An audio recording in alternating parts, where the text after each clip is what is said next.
Hello viewers, today we are going to talk about the setup of direct deposit on UKG Pro.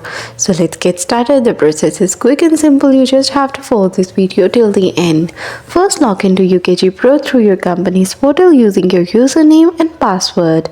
Then logged in, open the menu or Myself tab. This may vary by company. Select Pay or Payment Information. In the Payment section, choose Direct Deposit or Payment Methods from the options.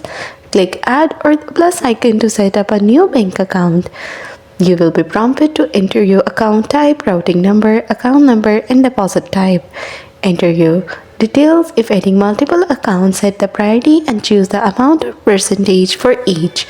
Click Save or Submit to confirm your setup. You may be asked to verify your account before it becomes active. Just follow the instructions.